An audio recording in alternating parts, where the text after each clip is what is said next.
everyone. Welcome to Unchained, your no-hype resource for all things crypto. I'm your host, Laura Shin, a journalist with over 2 decades of experience.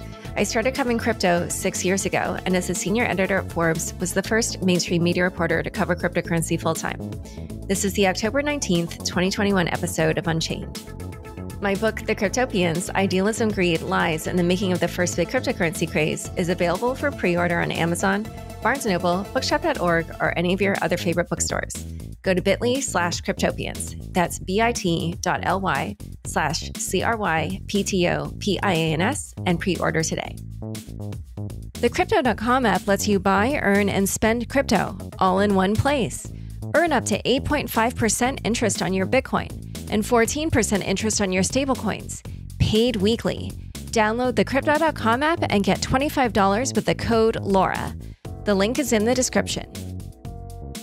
The Nodal Cash app makes earning crypto on your smartphone as easy as turning on your Bluetooth. Nodal Cash is private, secure, and available on iOS and Android.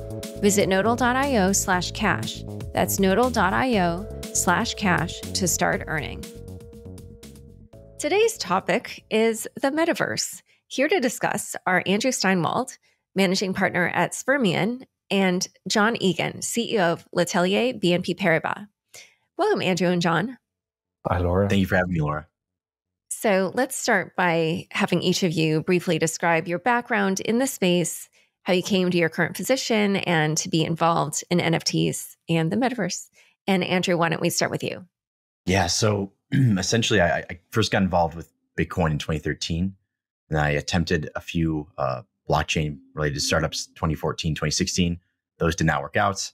2017, I launched a long-short hedge fund that was focused on liquid crypto assets. And then in 2019, launched Sfermion, which is focused entirely on the NFT asset class. So that is a very brief overview of my background. Okay, and John? I was a VC in London, and around 2015, 2016, we began to see more and more references within pitches to blockchain and blockchain-based businesses. And that was the initial exposure that I began to see. And at the time, I was cynical, I think, about a lot of it as well, because we began to see then companies who were looking for $2 million in funding and VC funding, doing an ICO and raising $25 million when they couldn't get it off us. So it was, though, at that point for me, a personal experiment, beginning to engage with the space and understand how the mechanics of it worked. And my background is as an economist. And I think from that point of view, I found it a fascinating space. Moving forward, I now run, I'm the CEO of L'Atelier BNP Paribas. A lot of what we focus on is emerging markets. And in particular, over the last couple of years, we've been looking at emerging digital markets and digital assets, digital jobs. And our core focus has been on what we refer to as the virtual economy, including the metaverse. So from a professional and personal point of view, it has been a large part of my kind of daily constituency of work for the last 6 or 7 years now, and various different degrees. All right, so we're going to now switch to our topic, which is kind of an interesting one because we often toss this word around, metaverse, but I don't know if people really have a good grasp on what that is, if it even exists yet, or if we're just working towards this, or what's going on here. So let's start with some definitions. How would you define the metaverse? And then let's also break that out into what you think the metaverse currently looks like, or whatever its incarnation is, and then where it's going. So who wants to start? Andrew. Thanks, John. Appreciate that. Yeah, so me and John always tease each other because it is such a hard term to define. It's almost like saying the internet. It's very, very broad, but I try to simplify it as much as possible. And what I basically say the metaverse is just a virtual environment that people live, work, and play in. I keep it very, very simple, high level. And how it looks today is I think, so for me, I think that we were able to kind of work inside the metaverse. We were able to kind of live inside the metaverse and, via Zoom, by remote work. And we were able to play into the metaverse through, online gaming. But really what's enabling it to come to fruition now is NFTs, which are just property rights, because no one wants to live inside of a virtual environment that they cannot own their lives in, their livelihoods, their stuff. And so for me, I think the metaverse currently in its form is now just getting started because of NFTs. And I think that, right now it's very, very rudimentary. It's only been out for, let's call it 2 years max, right? And it's all these things combined.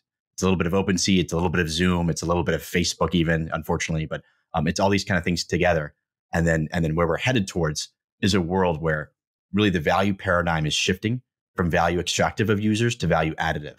And that's the metaverse that we're working towards at my firm. But that's my definition. I'm sure John is going to have something totally different. So I'm excited to hear.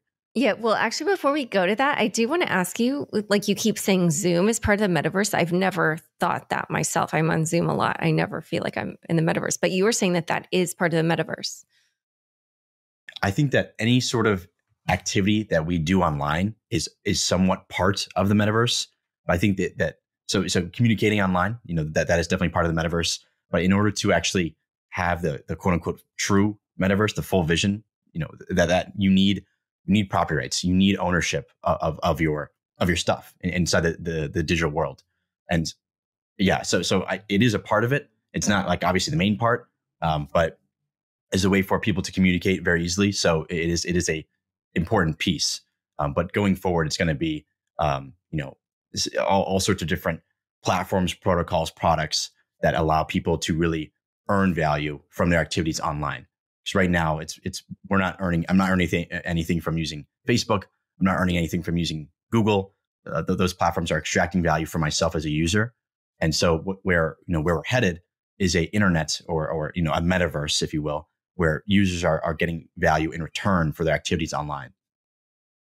Okay, John, what are your thoughts? Where I differ from Andrew is not necessarily philosophically, but it's the timing of it. So I don't believe the metaverse exists yet. And I don't believe that NFTs are by definition a part of the metaverse. And I don't believe that even Web3 is actually part of the metaverse. I believe in the metaverse as this aspirational concept that we are working towards.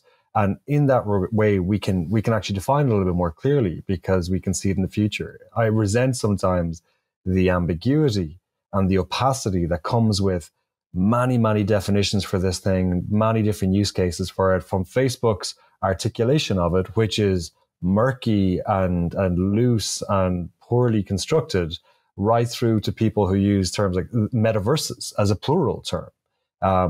So for me, which is, when you think about it, that is a meaningful difference. So when you have a panel and some people are talking about metaverses and some people are talking about the metaverse, that is a vastly, vastly different approach to everything we're looking to do. So for me, I hold it up as this aspirational concept that we're striving towards. It is a dimension within which can exist endless and infinite creativity. It is the moment in time where we arrive as a species at a place where anything we can imagine can now be created within an immersive environment. And I think those parameters are really important. I think the metaverse necessitates a level of immersion. Now, that immersion can come through that pseudo-physical immersion in the sense of haptics and VR and brain-computer interfaces, but it can also come in the digi-physical landscape that you can interact with through lenswear. So whether that's mixed reality contact lenses or mixed reality glassware, I think that is absolutely essential for us to begin to say the metaverse is here. I will, however, say that when we do arrive at that point, there will be a lot of derivative hybrids, places that exist halfway between the internet as we know it now and the metaverse that are clearly reliant on or derivative to that construct, but not necessarily part of it. So, and I'm sure we'll come to it, but in my mind, I've always had this kind of anecdote that I will look to, and I will know that when this thing happens, that's when we know conclusively that the metaverse has arrived. But for me now, it's still an aspirational concept or construct.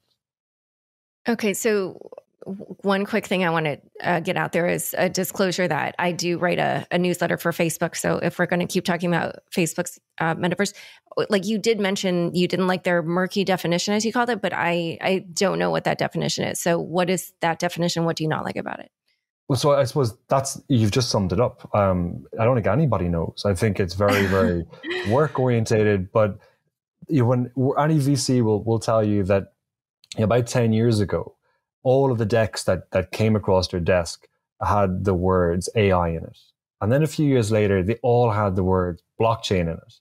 And recently, they all have the word metaverse in it. These are, at this point, it is jargon that adds premium to proposals. That's kind of a lot of where it exists in the investment space.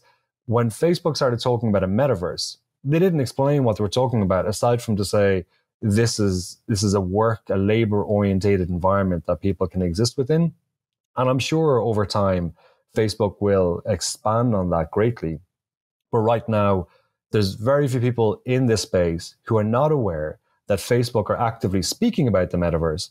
But there are also very few people in this space who understand what Facebook are actually talking about when they refer to the metaverse. And that's a problem. So when I said murky and ambiguous, that's what I meant. Facebook have spoken about it at shareholder meetings. They've spoken about it publicly, but as yet it is not clearly defined. And I haven't spoken to anybody who understands what they mean by it, but it certainly makes it a more significant conversation when a company the size of Facebook are talking about it.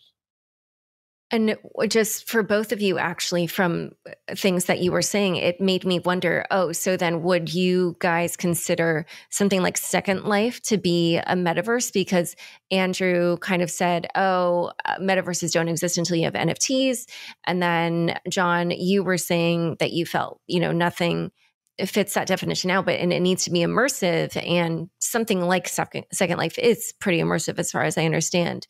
So I was curious, if you would consider something like that just not part of it at all, or what? For me, I think Second Life is the best in case example that has ever been created, as a preamble to the metaverse. I still think Second Life is extraordinary from a digital anthropology point of view. It's an incredible construct, something I think we'll study for decades. It's really an amazing achievement, and the people who participate in that are certainly the people I think who are closest to achieving that, because there are people who get up for work every day and they go to work in Second Life. I know people who are Second Life entrepreneurs, and they've bought their homes, they've raised their families on the income. They have employees within Second Life, and they've been there for years. There's millionaires who have made their fortune in Second Life. And I think that's a really important part of this. The paradigm is that people can go to work in this environment. They can distill value. And I'm going to pass it over to Andrew now, because there's one very important consideration here philosophically, is that for most of the discussion about the metaverse since the 60s and William Gibson through the 90s and Stevenson and Snow Crash through contemporary time with Ernst Klein and Ready Player One, has always been centralized. But what's happened in the last couple of years that's really important is that the conversation has become about an open metaverse. And I think that's probably a good place to hand this over to Andrew, because he is an authoritative voice on that distinction. Yeah, so I think that I agree with what John was talking about Second Life, and how it is an extremely important platform that we can look at and say, hey, this is incredible that people were able to earn a living, make friends, socialize, attend events, basically live their full lives just on this platform. And John pointed out that that platform is centralized, but it is also very important, just kind of historically. But yeah, basically my whole thesis is essentially that we're headed towards that world where Second Life type of environments will be ubiquitous, whether they be immersive, whether it be through Zoom or whatever. It's really about having the ability of ownership and the ability to earn and be able to pay your rent, buy your groceries from your activities online. And so yeah, I think that the open metaverse is a concept that people it's basically a virtual environment, virtual world that utilizes blockchain or distributed ledgers in some sense, and that allows people to again own their stuff, own their lives, own their data, own their whatever. And that simple aspect about having ownership, what it does is it has a huge psychological impact on people, because essentially they say, okay, now I feel secure in this environment. So because I feel secure, I'm confident, and I'm going to spend even more time, money, and effort into this environment than it would if it was a centralized version. And it's almost like, I always use this analogy, which I don't know if it's that good, but I say that like the internet today is communist in the sense that, again, we're adding value to the central entity and we're not getting anything in return. But if you had the option to go add value to a capitalistic system where you know that the value is accruing to yourself and your family and your friends and whatever, people would rather work and live in that environment. And really, the open metaverse and blockchain-based metaverse and NFTs are enabling that world. So the internet is now enabling property rights through NFTs, and that's the biggest paradigm shift we've had since forever. And so, each of you has a different take on kind of the current status of the metaverse or these multiple metaverses. And I think, what Andrew is probably saying, okay, maybe we have a few mini metaverses going, or there's like glimpses of the future metaverse. And John is saying like, we're working toward it, but it's not quite here. It's sort of different phrasing for kind of this current state. But going back to Andrew's definition about how the metaverse will be where we work, play, and live, how would you characterize what we have now? Is it more of a work metaverse or a play metaverse or a live metaverse? And, what do you think will drive the development of this space? So I think that through NFTs and, blockchain more broadly, we are now, the work part was now fully enabled because we were able to play through gaming, through other activities. You're able to, live, work, and play. And so you're able to socialize. So that was already possible through Zoom, through Facebook, or whatever. But that work aspect, you're able to use Zoom to work remotely, but you weren't able to earn natively through the internet. You weren't able to do some sort of,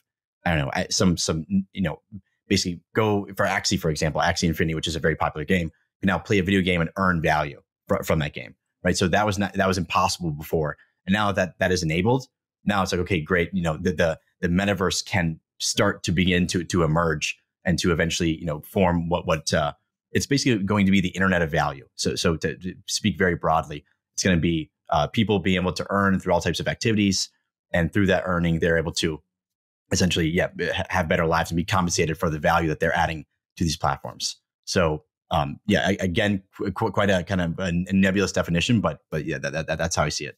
I agree very strongly with Andrew here. I think that what we're seeing right now is the early stages of the economic infrastructure and mechanics for the metaverse being created. For instance, NFTs and emerging NFT protocols are really, really important to be able to construct, to do that world building. And if I take this back to the seductive concept that draws us towards the metaverse, ultimately, it's every one of us has found ourselves getting lost in a novel or lost in a film. You fall asleep at night in another world. And that's the promise of the metaverse, that those worlds can be created, that a Tolkien fan can actually experience that a Star Wars fan can experience that in a very visceral way. And that we try that all the time. Anyone who's been to Disneyland or something, we've seen the attempts to do this in a low fidelity way. The metaverse promises this in a high fidelity way.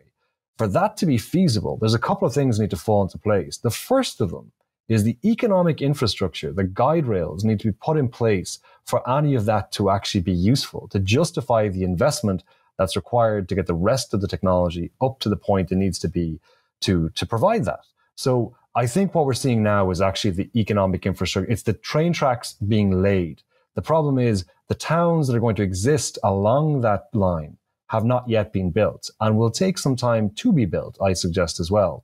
But it's really important those tracks get laid, because without them, there is no future. But I think if we were trying to place it in time, for me, that's where we are now. We're building the economic infrastructure for an open metaverse, and it's absolutely fundamental. It's extremely valuable. And the tools that we're building have mass applications in and out of the metaverse. For instance, digital assets and unique ownership of digital assets. That is not just a metaverse proposition. That's a very, very real world proposition for most people as well.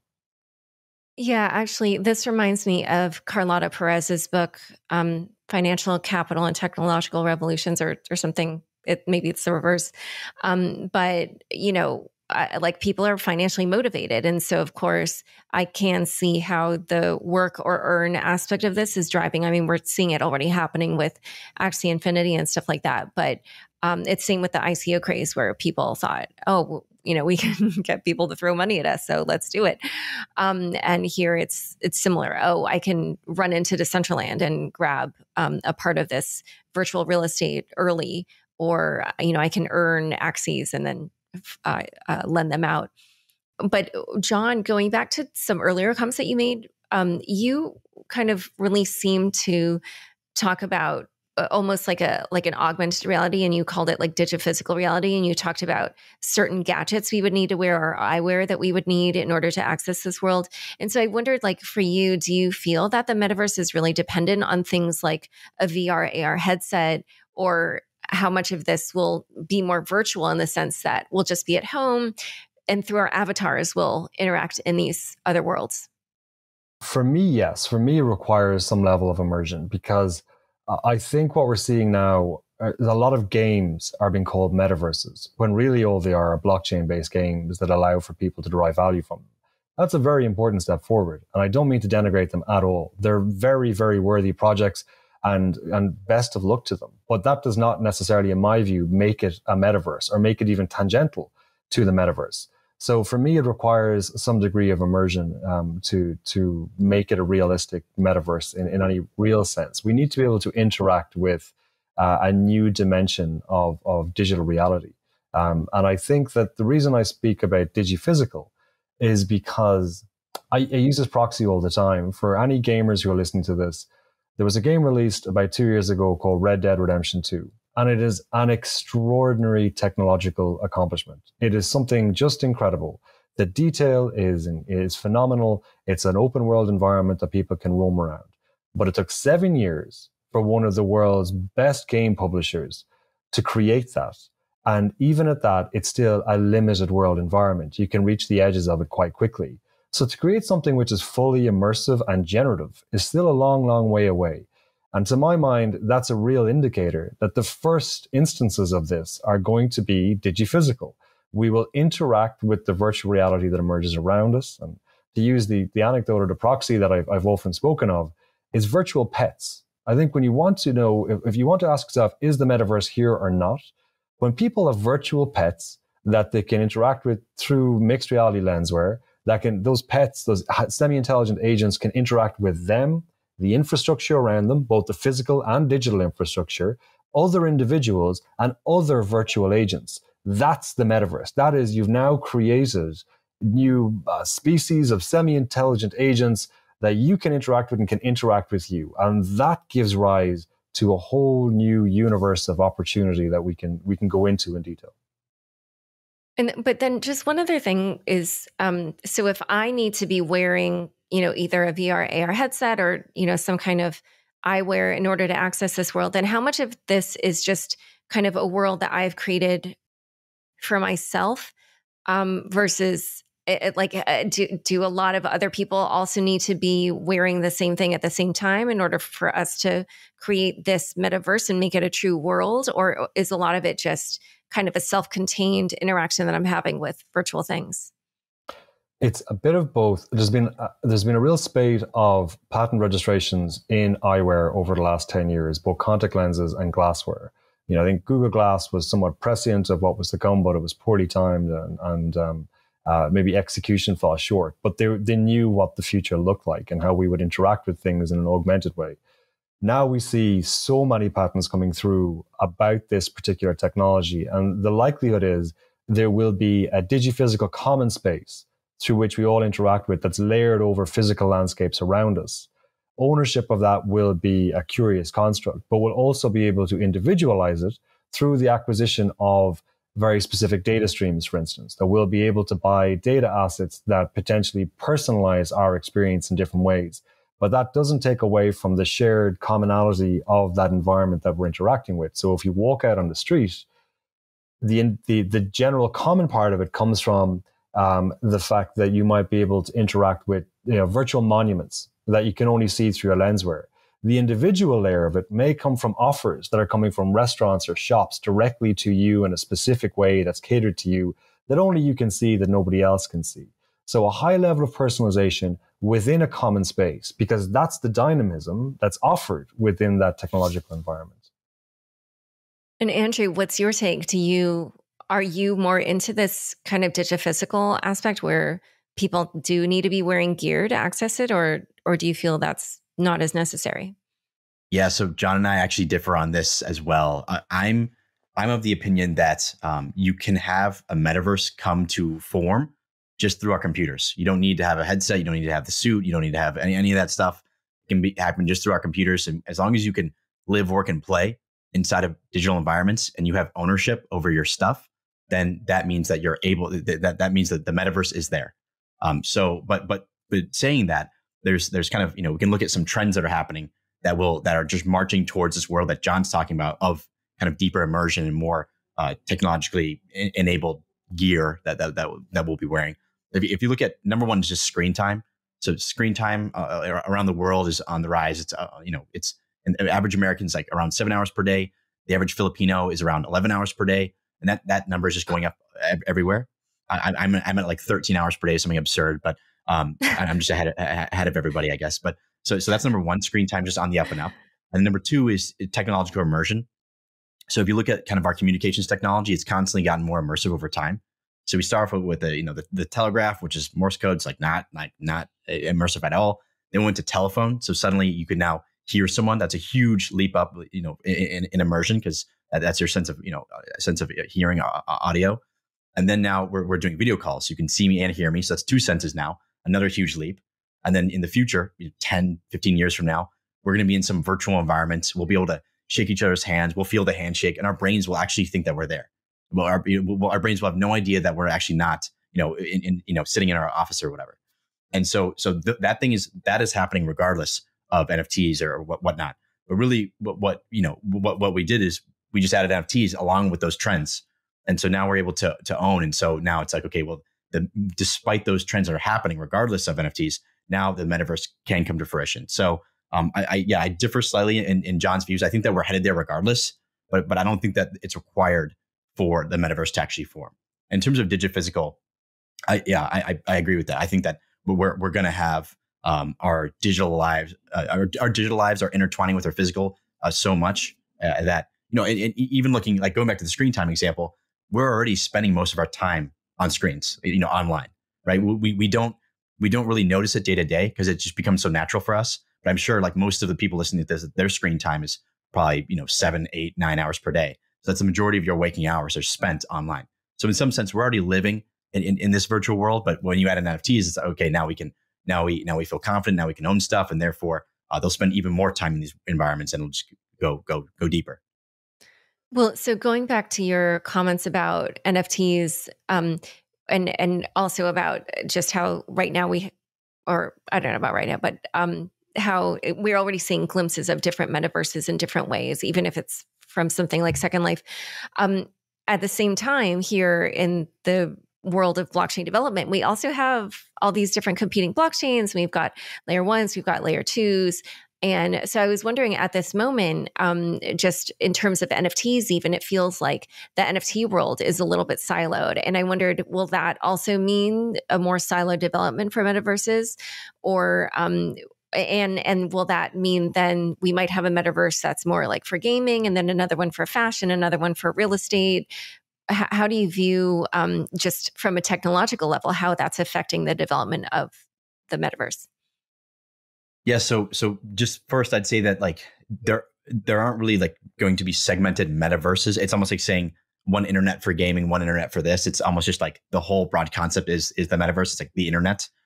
So there's that. And then in terms of the technological development of these different blockchains and whatnot, I mean, most people didn't know that NFTs existed until January. That's a vast majority of people. Before that, really most crypto people, because I remember talking about what I was doing in summer of 2020 to other crypto people, and like most people were just totally destroying the idea. They're like, what are you talking about? NFTs are not even a thing. And that was with crypto people, right? So I think this is brand new. So we're seeing a lot of kind of people developing, experimenting, creating new things, and trying to test what works. We are just on the very, very, very bleeding edge of kind of all this development. And so there's going to be just a big explosion of different chains, different technologies, different NFTs, different standards, et cetera. And that'll happen for, a certain period of months to most likely years, and it'll expand, and then it'll inevitably at some point start to contract, and we'll end up with kind of 3 to 5 maybe kind of base chains or base kind of infrastructure components that are really powering most of this, in my view. And I do agree that with your kind of original thoughts about how maybe it'll be, Solana will be used for gaming, and maybe Ethereum will be used for art and collectibles, things that are more kind of slower but more expensive but more kind of decentralized and hardy, if you will. So it's too early for me to kind of predict on how that will end up. One thing I've learned is that my predictions are always way off. So I'm not good at that. But yeah, I think that we're really early. There's going to be an explosion of activity. We're seeing that now. And then in 5+ years, there'll be consolidation into some core components that most people are using. I think Andrew's maybe been a little bit hard on himself there. His fun performance would suggest otherwise. I think he's pretty good at predictions. But I agree with a lot of what he said there, is particularly in the sense that they're one holistic metaverse. I do, and maybe this is a bit of a provocation, and it's partly because I'm looking at it maybe from a more neutral point of view, but I see a schism coming between the NFT maximalists and the crypto maximalists, because they are politically and philosophically very different groups. And I'm not entirely sure they're totally aware of this yet. But it's to Andrew's point there. Andrew saw the promise of NFTs and how important the idea of unique digital assets and digital ownership was. That's a long, long, long way away from the core digital libertarianism, digital anarchism of crypto maximalists who want to liberate themselves from a kind of a state construct, state position that drove a lot of the crypto space. And clearly the majority of participants in crypto don't feel that way, but the overarching philosophy drives it that way. I don't believe that's the case for NFTs. And I share Andrew's enthusiasm about the importance of NFTs moving forward. NFTs are critical. NFTs are the great innovation. It's a crypto, and blockchain was a necessary step on the journey towards NFTs, which is the real point of arrival at something extraordinary, the ability to create a whole new class of digital assets. And I think that needs to be understood within the context of the world we're living in now, which is still the shadow of 2008. The world we live in now has been crafted by the hands of the giant of 2008. That's the reality we live in. Low yield, low inflation environment, and for anybody under the age of 40, probably very, very difficult to access yield or to buy a home. We've seen wages stagnation across the world, and we've seen significant inflation when it comes to childcare and healthcare, accommodation costs, education costs. And as a consequence of that, there are a whole lot of people all over the world who feel like the traditional economy holds no hope for them. There's no opportunity. They've done everything they're supposed to do. They've got a great education. They've got a good job. They work hard, but there's no opportunity for them in the medium to long term. And that's creating a significant rift. So I think for a lot of those people, the opportunity to immerse themselves in this new economy, this new reality that is the metaverse and the primary asset construct within, which is not an asset class. NFTs are not an asset class. They're the mechanisms through which we create new assets in this environment. That gives them hope and opportunity unlike anything for the last 30 years. This is the first time now in 3 decades that people of a certain age profile, a younger age profile, can hope to be middle class and upwardly socio-mobile. And it's not because of traditional economy, it's because of this virtual economy. And at the core of that is NFTs.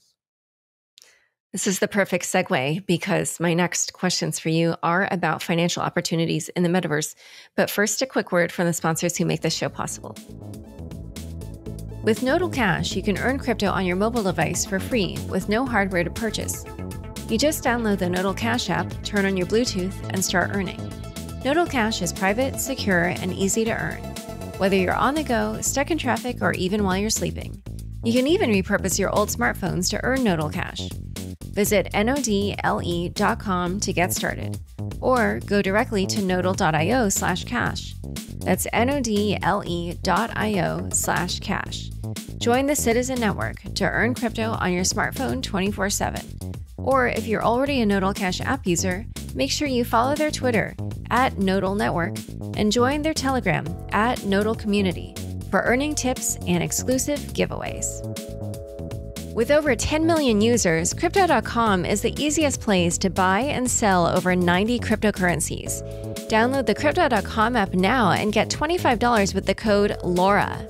If you're a hodler, Crypto.com Earn pays industry-leading interest rates on over 30 coins, including Bitcoin, at up to 8.5% interest and up to 14% interest on your stablecoins.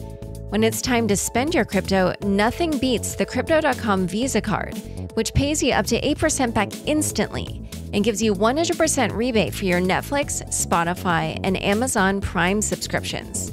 There is no annual or monthly fees to worry about. Download the Crypto.com app and get $25 when using the code LAURA, LAURA. The link is in the description. Back to my conversation with Andrew and John. We kind of started already discussing this, but why don't we just talk a little bit more about the ways that you see the metaverse changing, the way that people are earning money, and why don't we just start with that? Yeah, so I think it's really exciting because the design space for people to earn is like there's no limits essentially. And what we're seeing today though is again very very very early. We're seeing, I guess the best example would be Axie Infinity, which essentially is kind of like a Pokemon type game where you have these creatures, you battle them. If you win the battles, they drop these kind of potions, which are ERC20 tokens. You can then sell those potions for Ethereum, which then you can sell that Ethereum for fiat currency. So to pay your rent, buy your groceries. So that's very exciting. And that's kind of one very basic way. There's also ways that you can host events that are ticketed, and then you can sell tickets to those events. Maybe it's a talk, maybe it's a concert, all sorts of different things. There's breeding. So again, in Axie, you can breed these Pokemon together, these Pokemon creatures together, and then sell those creatures. There's renting land. There's doing advertisements on virtual land. There's making art. There's creating collectibles. It's really an unlimited design space. And what we've done through NFTs right now is we've enabled the gamification of basically everything, which I think, on the surface, it sounds kind of spooky, but really it's very, very kind of, it allows for so much opportunity because now anyone can say, hey, I have a really cool idea, and they can be living anywhere in the world and be like, I have access to the internet. So therefore I have access to this global 24/7 uncensorable economy, which is the crypto economy.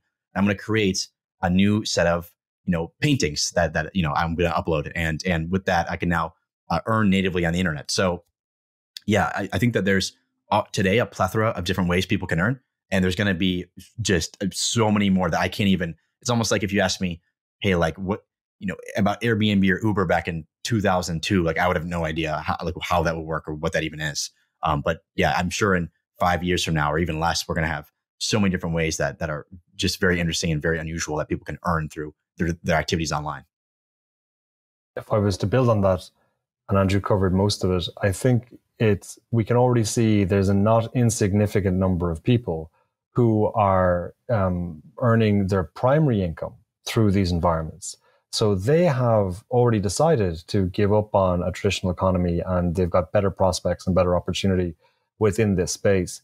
And games are a great example of it. But I think this is tangentially related to for instance, vice industries. So we see the likes of OnlyFans and others providing kind of a safe haven environment for sex workers who can now work in a space that's just far safer for them. They're more controlled and a much higher upside for them as well.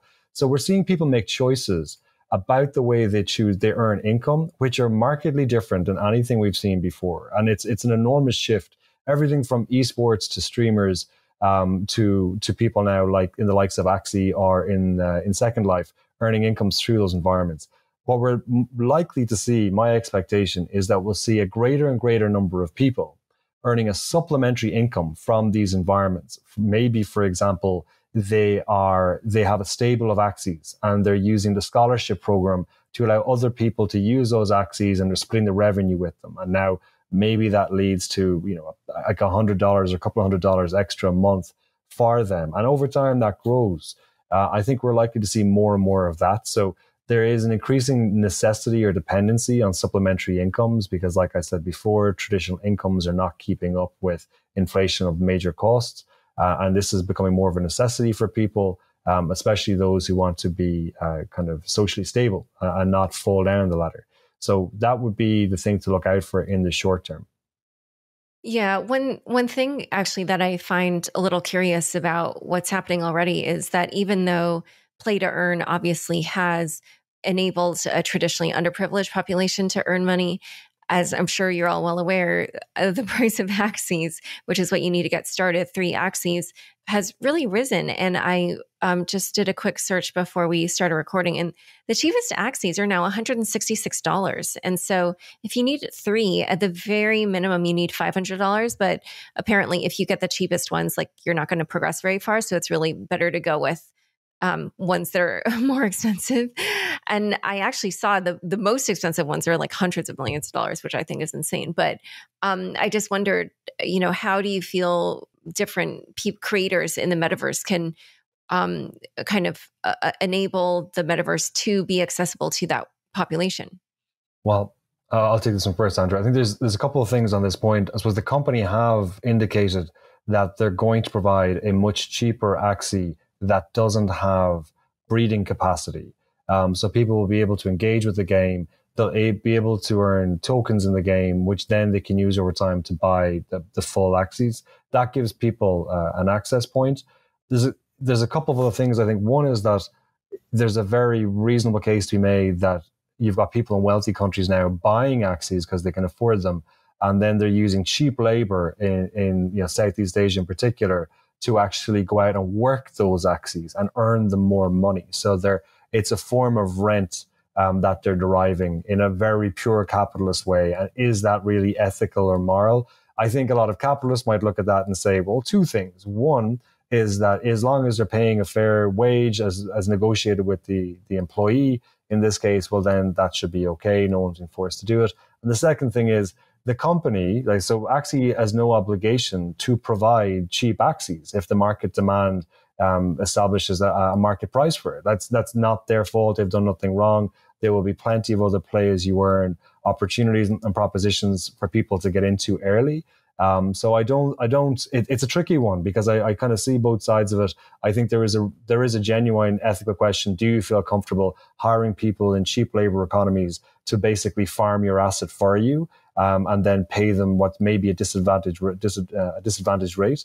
But at the same time, it's pure capitalism. Like this is the market determining the price of all of this, and the company has no obligations to do anything else. So there will be plenty more opportunities, and there are a ton of people. We've all seen stories of people who got in early to some of these projects and were paupers and are now millionaires, and they themselves will fund some of these projects moving forward as well. Yeah, and then going off what John said, he's absolutely correct just about market forces. So right now, Axie is really the only scale play to earn. Scale is in like crypto scale, not even like big, you can't even scale to regular games because that's massive. It's tens of millions, hundreds of millions of users. We're talking 2 million users maybe, and so Axie is the only game right now that has their play to earn mechanics really kind of enabled. And there are 50 other games coming out that are going to all include some sort of play to earn mechanics. And so right now, of course, the demand for axes and the price of axes is very, very high. But as more of these games get launched and as more people come online and start to utilize these platforms, then again, market forces will probably have an impact, and things will hopefully equalize or become more accessible for people in low wage countries to actually access these assets in order to earn. And I think that's what we'll see. But I'm not certain. And what about the fact that there are different regulations in different countries affecting even things like whether or not a token is a security or an NFT is a security? And I just wondered how that would affect the probability of a single metaverse developing.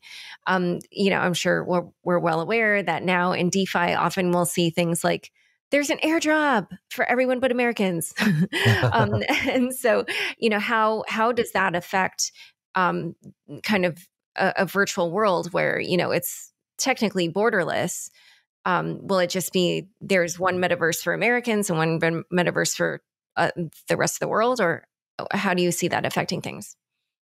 From my side, I don't think it'll have any significant bearing. It'll just mean certain things are not accessible to certain users.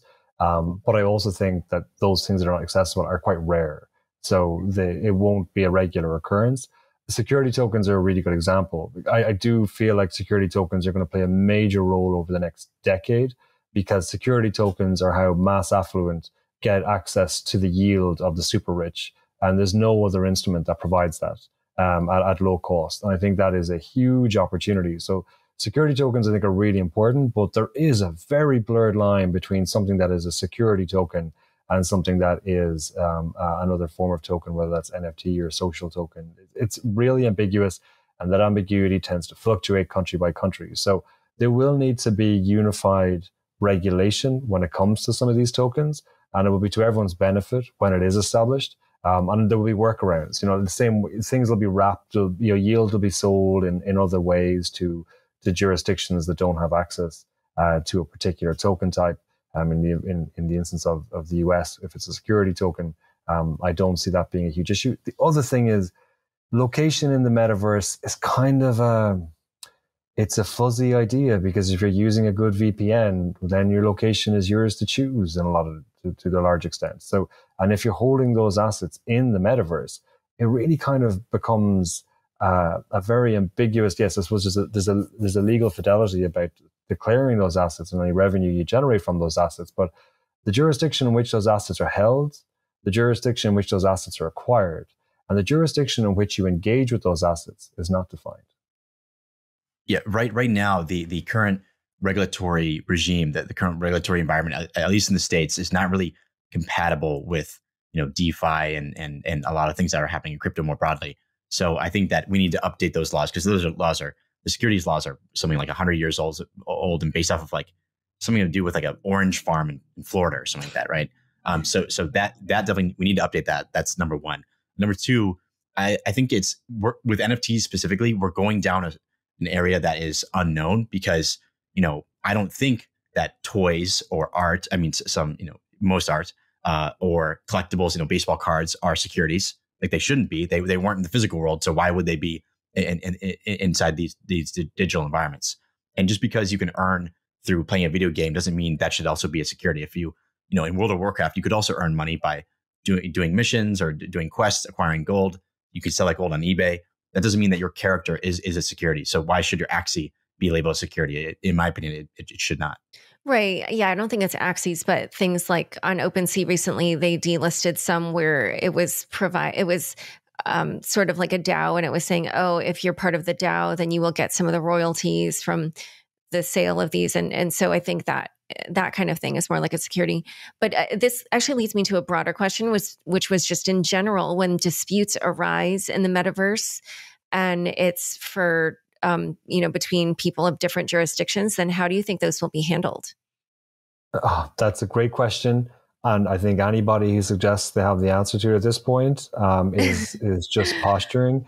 There are some jurisdictions that do have some case law on it. For instance, the Netherlands has some case law on digital assets, but it is few and far between and yet to be determined. Maybe Andrew sees it differently, but I think that is a kind of a looming cloud that needs to be figured out. And like crypto maximalists will tell you, well, there's no need for it because we've got the blockchain and that's the source of all truth and we can see how everything works. But that doesn't moderate or mitigate for theft or for fraud, or for instance, we've seen it so many times, either market manipulation or for money laundering, which is an enormous issue within the space. There's massive amounts of money laundering within the crypto asset space and with gaming assets as well. So all of these things have real world consequences. They're being actively sought out in police, and there's, the law enforcement are not going to stop at the gateway to the metaverse and say, oh, we can't go in there, we've no jurisdiction.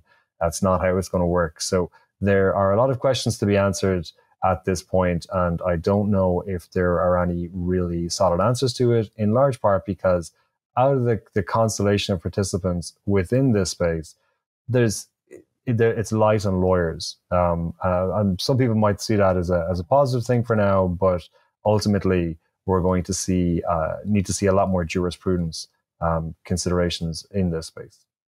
And let's also touch on identity. So right now, I have kind of my different selves. There's my crypto journalist self. There's my spiritual person yogi self. There's my concert going dancing self. So in the metaverse, will I just have multiple identities and avatars depending on what environment I'm in, or will people always know it's me, or how will that work itself out? Well, I think the best thing is that you're going to have the option. So I think that I remember when I first entered the NFT space, kind of in a meaningful way in 2019, I decided to use my real name and a picture of myself. And that was very, very unusual. That no one used their real name or picture of themselves back then. Now it's slightly more common, but yeah, that's how I stood out. And I think that going forward in the future, people will have the option, which I think is amazing. So if you want to be, you want to kind of be totally anonymous, you can do that. If you're a man, you want to pretend like you're a woman. If you're a woman, want to pretend like you're a man. It's whatever you want to do. I think that having that freedom is really, really satisfying to a lot of people, and really will enable kind of new types of who knows, behaviors and all sorts of weird dynamics to pop up in the future that just really are not possible today in our kind of in our normal kind of identification system. It's how many Twitter accounts do you have? How many LinkedIn accounts? How many Facebook accounts do you have? You can create as many of them as you want to, but you probably only have one of them. And I think that for most people, it's going to be the same. They'll have one avatar base through which a lot of their identity is managed, and wallets that are connected to that avatar that make the metaverse more interactive for them. To create, to direct the time and the resources towards creating other avatars that can be useful is less likely, and there'll be fewer people who do it. We'll have a lot of kind of eggs within the metaverse, I suppose, people who are they're poorly developed avatars that don't have a lot of assets or capacity to their name, to their handle. But I think for most people, it'll be one. And then if they want to make changes, to the representation of themselves, the way they express themselves, that's something they can change anytime. In the same way that, if you want to change your profile photo on a social media account, you can change it anytime. But this is a much more immersive and expressive way of presenting yourself.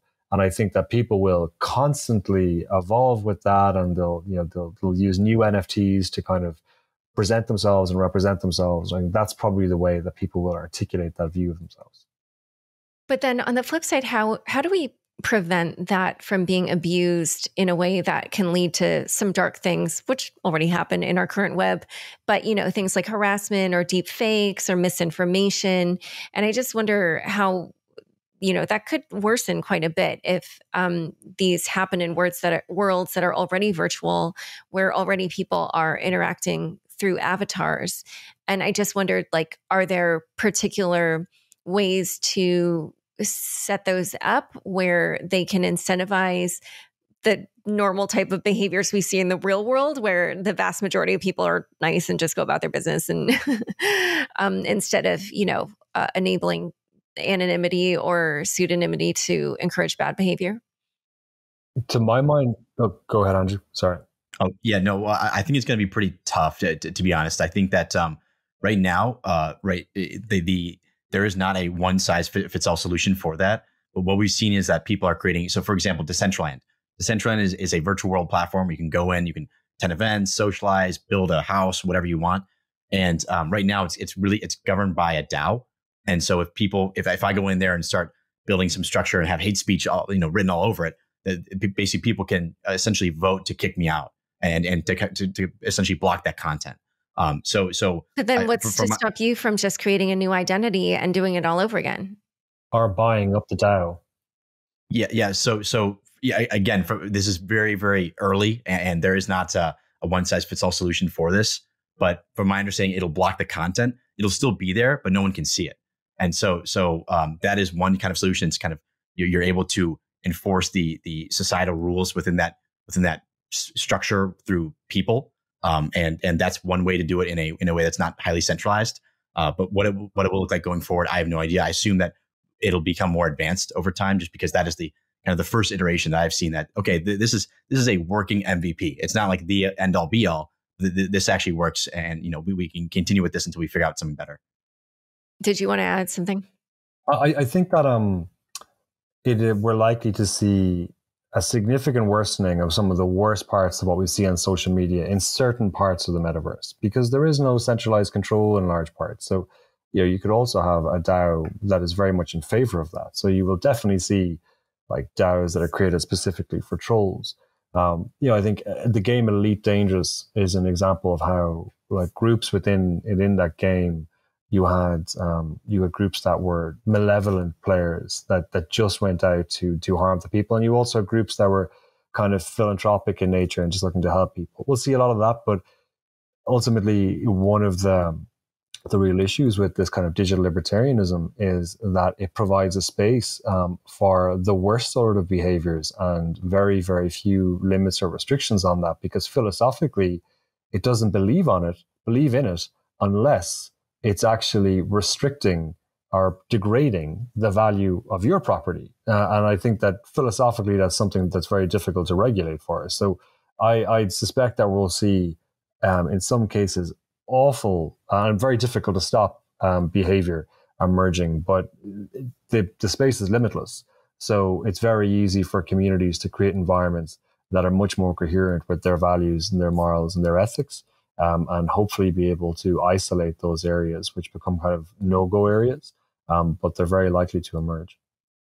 And so speaking of kind of issues that come up when there isn't a centralized actor that you can go to get help from, how do we handle things like identity theft in a decentralized world?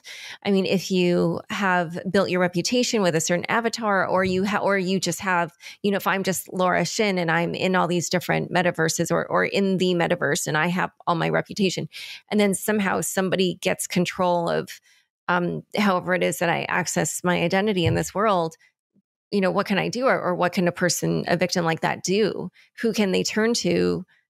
How do you imagine this will play out? And John, you might have an opinion because your wallet was just cleaned or one of your wallets was just cleaned out by a scammer, which I'm sorry to hear. You go to Reddit and Discord and you make everyone feel sorry for you, I suppose. But and then tell them what your new identity is. But there are no protections for that. In my case, we haven't figured out what happened yet. I tend to practice pretty good security hygiene. I have devices that are dedicated to my crypto activities that don't do anything else, that don't touch anything sketchy. I have no idea how this happened, and the wallet got cleaned out for NFTs and ETH on just a couple of days ago. So I've no clue yet how it happened. I think the takeaway for me is that if it's happening to me, somebody who's active daily in this space and has been for a long time, there's the for a new user, it must be very intimidating. And of course, people will preach best practices like, don't leave any assets in a hot wallet, use hard wallets, etc. But that's ridiculous, I think, as well. Like, honestly, the idea that you're going to use a hard ledger to store all of your crypto assets is a silly idea, and it's just totally undermines the usability of the whole concept. And it comes back to this idea of crypto versus NFTs. People who are NFT enthusiasts want to see people really immersed in this, engaged, active, always engaging with other people, with other assets and other things. And that means you need constant access to everything you own. Where a lot of crypto maximalists believe in taking your cryptocurrency, putting it in a hard wallet, burying it in a hole, and being ready for the day the government turn on you and you have to get up and flee via rubber dinghy to the closest island offshore. So they're two very different philosophies. The way I've tried to mitigate for that is having quite a number of wallets and then spreading assets across those wallets and keeping some at various different exchanges where I do bot trading and stuff. But it is, it's very unfortunate. I have no idea how it happened to me. If anybody else has been experiencing MetaMask issues where their MetaMask wallet got cleaned out, I don't think it was the browser. I was in an Airbnb at the time when it happened, so I thought maybe it was a security issue to do with the Airbnb, but the machine doesn't seem to be compromised. The browser doesn't seem to be compromised. my seed phrase was not accessible. I haven't figured it out. So if people have heard any stories about this, I would be very grateful if they sent it my way, because I would just love to know what happened. Yeah, there's no chance I'm going to get any of it back, but I would love to know how it happened so it doesn't happen again. But at the moment, it just makes me feel cautious about MetaMask in particular, I think. But so, like, so this was you losing your assets. But if we were in a metaverse situation and you lost control of your avatar, then would you just need to revert to traditional social media and say, hey, everybody, this is no longer my avatar. Don't let it scam you. If it approaches you with a business proposition, it's not actually me, like whatever, I don't know how this would work, but what are your thoughts on, or is that even a thing? Can you lose your avatar, or maybe not?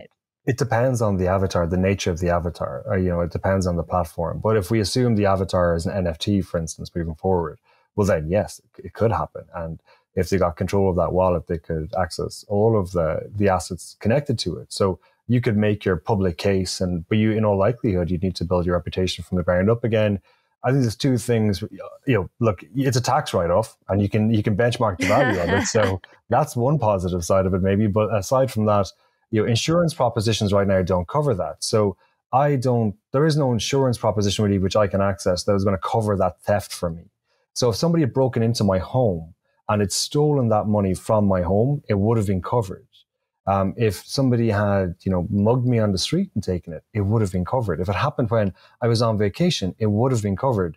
But it is not covered if it happens within a digital environment. So it is this kind of gray space at the moment. And I think that is clearly a first step, because if you have amassed significant asset value, at the very least, you want to be able to insure it in the way you'd insure anything else. We insure our property. If you've got expensive jewelry, you insure it. If you have a house, you insure it. And there's a ton of people now who have significant enough crypto assets that they could cash out and buy a home with it. You want to be able to insure that in some way, in the same way that your bank deposits are insured or anything else. So I think that's a really simple, straightforward first step that the industry needs to provide. And maybe it comes from DeFi, although I suspect it's much more likely to come from traditional institutionals rather than DeFi. Yeah, and also to add on to that, I think that again, we are extremely early, and so most people didn't know about NFTs again, up until January. So I think that solutions will be created. Right now, I agree with John that you're kind of, it's going to be difficult if your stuff gets stolen. It's very low likelihood you'll get anything back. And also, that value is probably just gone, and your avatar for it in this example is also probably gone. Therefore, your identity. So yes, you would have to turn to traditional social media and say, "Hey, everyone, my NFT was taken. And, don't trust them, whatever." But yeah, people will create solutions for that. That is clearly a very big issue, and people will figure out solutions. Yeah. As for the insurance question, I was just realizing, since, people probably would never sell their avatar, there wouldn't be a market price that you could easily point to, the way that you can for even something like a profile pic, which is not quite the same thing as an avatar. But anyway, all right. So we're coming up on time. Oh, did you just want to add? What you could do, you would have a bent, so obviously your avatar is not a particularly liquid asset, but a lot of the assets associated with it would have a market price, or at least a purchase price.